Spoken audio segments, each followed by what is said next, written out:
Ukraine जलाने से जब अमेरिका नहीं रोक पाया तो क्या तुर्की रोक पाएगा?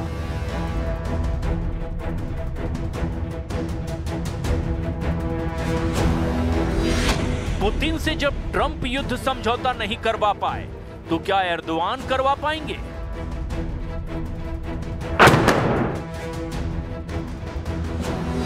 रूस को जब नेटो नहीं डरा पाया तो क्या अकेले तुर्की मना पाएगा?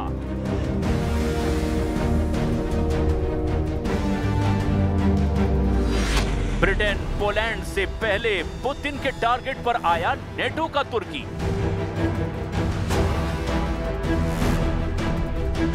इस वक्त रूस का सबसे बड़ा दुश्मन नेटो है, 32 देशों का वो सैन्य संगठन जिसका दादा अमेरिका है। इसी मोस्ट पावरफुल मिलिट्री ग्रुप का तुर्की मेंबर है। तुर्की अमेरिका का खास है। एर्दोआन ट्रंप के दोस्त कहे जाते हैं, लेकिन तुर्की में जिस तरह ज़ेलेंस्की को भाव दिया गया है, जिस तरह एर्दोआन ने यूक्रेन रूस के बीच समझौता करने का पीड़ा उठाया है, उससे पुतिन का क्रोध बढ़ता ही जा रहा है। एर्दोआन ने पुतिन से इस्तांबुल प्रोसेस को मानने की बात कह डाली है, जबकि रूस ने इस्तांबुल आने से ही साफ मना कर रखा है। Sürecinin daha kapsamlı bir içerikle artık akut hal alan sorunları giderecek şekilde yeniden devreye girmesinin faydalı olacağı kanaatindeyiz. Bölgede akan kanın durmasını arzu eden tüm ortaklarımızdan da İstanbul sürecine yönelik yapıcı yaklaşım sergilemelerini bekliyoruz. तुर्की NATO का 5वां powerful सदस्य देश है, जिसने Putin को भड़काने की जुर्रत दिखाई है। तुर्की से पहले फ्रांस ने यूक्रेन को 100 राफेल देने का ऐलान किया। तुर्की से पहले पोलैंड ने रूस पर रेड लाइन पर हमले को लेकर आरोप लगाकर जंगी जेट तैनात किए। उससे पहले रोमानिया ने रूस बॉर्डर पर एयर पावर दिखाई है। रोमानिया से पहले जर्मनी ने पुतिन के खिलाफ यूक्रेन को हथियार से लैस करने का ऐलान किया। एक एक कर नेटो सदस्य देश रूस पर हमले की कोशिश में जुटे हैं। जर्मनी ने बिना यूक्रेन को शामिल किए किसी भी शांति समझौते को बेमानी बता डाला है। जर्मनी ने फिर से यूक्रेन संप्रभुता कायम रखने की मांग भी कर दी है। Deswegen gilt natürlich auch für die Zukunft, das, was alle Verhandlungen über einen Waffenstillstand, über auch eine weitere friedliche Entwicklung der Ukraine angeht, das kann nur mit der Ukraine besprochen und verhandelt werden. Und da wird Europa einzubeziehen sein. Wir lesen hier vollständig von einem Blatt. Und ich möchte das nochmal sehr klar formulieren. Wir begrüßen jede Initiative, die ergriffen wird, um in einen Verhandlungsmodus zu kommen. Aber die erste Voraussetzung ist, dass Wladimir Putin seinen aggressiven Angriffskrieg gegen die Ukraine beendet. जब से रूस Ukraine युद्ध शुरू हुआ है, president Putin ने Zelensky को देखना तक कबूल नहीं किया।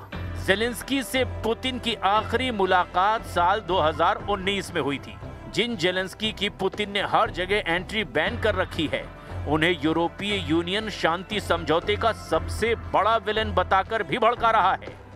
Discussions should start with a ceasefire on the contact line that allow for negotiation on the question of territories, on the question of security guarantees. We have said that, the US have said that, President Trump has said that, and Ukrainians are ready for this. The only obstacle to such the ordered discussions so far is Vladimir Putin. यूरोपीय देशों में सबसे पहले जिसकी रूस से टक्कर के आसार बन गए हैं, वो ब्रिटेन है। ब्रिटेन ने रूस के एक जासूसी जहाज को लेकर कड़ी चेतावनी जारी की है। ब्रिटेन ने आरोप लगाया है कि रूसी जहाज ने स्कॉटलैंड के उत्तर में उसकी समुद्री सीमा में घुसपैठ की है। पुतिन के जासूसी जहाज से लेजर अटैक का दावा भी ब्रिटेन ने किया। ब्रिटेन के रक्षा मंत्री जॉन हेली ने कह डाला है कि रूस के जासूसी जहाज ने ब्रिटिश रॉयल एयर फोर्स के जंगी जेट के पायलट पर लेजर अटैक किया, जिससे पायलट रास्ता भटक गए। रूस के हमले के बाद ब्रिटेन ने रॉयल नेवी का एक फ्रिगेट और RAF के P-8 विमान समुद्री निगरानी में तैनात किए हैं। लेकिन किसी को अंदाजा नहीं कि पुतिन अब आगे क्या करने वाले हैं। पुतिन का वो प्लान जानने से पहले ये भी जान लीजिए कि मिस्टर प्रेसिडेंट फिर से फुल फॉर्म में आ गए हैं। Ежегодное обследование. Это заняло мне почти 2 суток с ночевкой в клинике. Пришел туда во второй половине дня и ушел на следующий день. Слава богу, все хорошо. Пройти такое обследование за минуту, это кажется. प्रेसिडेंट पुतिन की सालाना हेल्थ रिपोर्ट आ गई है। पुतिन पूरी तरह से फिट हैं। उन्होंने खुद के सेहतमंद होने का मैसेज किसे दिया है, ये समझना मुश्किल है? कतई नहीं। पुतिन फिर से फॉर्म में आ गए हैं। पुतिन फिर से तबाही मचाने लगे हैं। पुतिन ने अब सिर्फ यूक्रेन ही नहीं, सभी दुश्मन देशों की टेंशन बढ़ा दी है। रूस ने नेटो के 32 देशों को टारगेट पर ले लिया है। पुतिन ने सुपर पावर ट्रंप को अपनी शर्तें बता दी है। रूस अब नेटो का सिरदर्द हमेशा के लिए मिटा कर रुकेगा। रूस फिलहाल पोलैंड प्लान होल्ड कर सकता है। रूस अभी जर्मन मोर्चे से रुख मोड़ सकता है, क्योंकि रूस को यूरोपीय देशों से पहले तुर्की को तोड़ना पड़ सकता है। पुतिन के रास्ते में जो भी आएगा उसकी खैर नहीं। पुतिन को यूक्रेन को सबक सिखाना है। पुतिन को ज़ेलेंस्की को सरेंडर करवाना है। पुतिन को यूक्रेन की जीती हुई जमीन चाहिए। पुतिन को अपनी शर्तों पर ही सीज फायर कराना है। उन्होंने अपने ये इरादे अमेरिका को बता रखे हैं। बावजूद इसके तुर्की अपना गुणागणित लगाकर पुतिन को शांति समझौते का एक नया ऑफर दे रहा है। सबसे ताज्जुब की बात यह है कि तुर्की के राष्ट्रपति के सामने ही ज़ेलेंस्की ने रूस पर बेगुनाहों की हत्या के आरोप लगा दिए हैं। Предметно і по ситуації в дипломатії. І зараз багато процесів активізувалися. Ми стараємось зробити так, щоб вся активність була спрямована саме на мир, на достойний мир, гарантовану безпеку. Війна має закінчитись, немає альтернативи миру. Росія повинна усвідомлювати, що за війну, за вбивства не має бути жодної винагороди. जिस देश में रूस की सेना पर हत्या के आरोप लग रहे हैं, जहां के राष्ट्रपति आरोपों को तसल्ली से सुन रहे हैं, क्या उन्हें रूस दोस्त मान ले? ये मुमकिन नहीं। पुतिन कितने खूंखार लीडर हैं, इसे समझना है तो यूक्रेन वॉर जोन के भयावह दृश्य देखिए। पुतिन से खौफ खाने की वजह इन तस्वीरों से साफ हो जाएगी। कोई पुतिन से क्यों न डरे, कोई भी पुतिन से क्यों न बचकर रहे।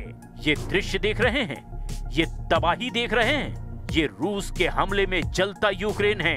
ये आसमानी तस्वीर पुतिन के ताप का ट्रेलर है, जिसमें भस्म हो रहे हैं यूक्रेन के शहर दर शहर, जिसमें जल रहे हैं बहुमंजिला अपार्टमेंट। रूस ने यूक्रेन को सबसे भयानक हमलों से दहला दिया है। टेर्नोपिल शहर का कोई कोना सलामत नहीं बचा।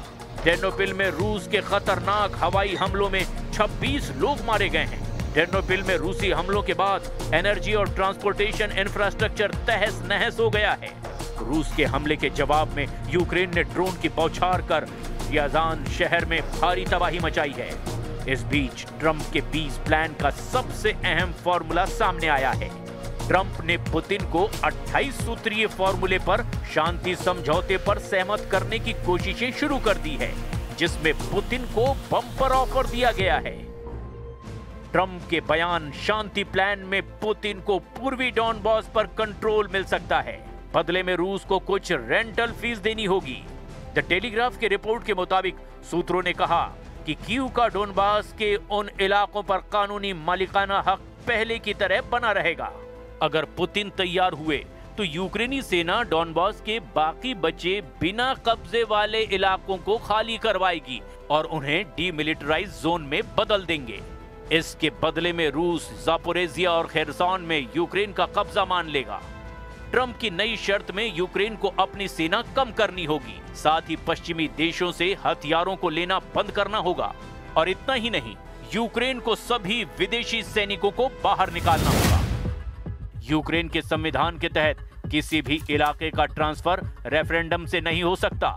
इसीलिए प्रेसिडेंट ट्रंप ने पुतिन ज़ेलेंस्की के बीच लीज एग्रीमेंट का तरीका खोज निकाला है। मगर इस प्लान को पुतिन कितना भाव देते हैं, इस पर सब कुछ निर्भर है। पुतिन मान भी गए तो क्या ज़ेलेंस्की इन शर्तों पर समझौता करेंगे? इसकी गुंजाइश कम ही है, क्योंकि डॉनबास रीजन में डोनेस्क और लुहांस्क जैसे सामरिक सूबे आते हैं। डोनबास को यूक्रेन के कलेजे का टुकड़ा कहा जाता है। अगर वही पुतिन ने काट कर अपने पास ले लिया तो यूक्रेन कहीं का नहीं रहेगा। एक बात ये भी अहम है कि अगर ज़ेलेंस्की ट्रम्प की नहीं मानते तो फिर उनके साथ बचेगा कौन? यूक्रेन को आखिर बचाएगा कौन? यूरोप के कितने देश पुतिन से टकराने की हिम्मत दिखा पाएंगे? ये कहना बहुत मुश्किल है।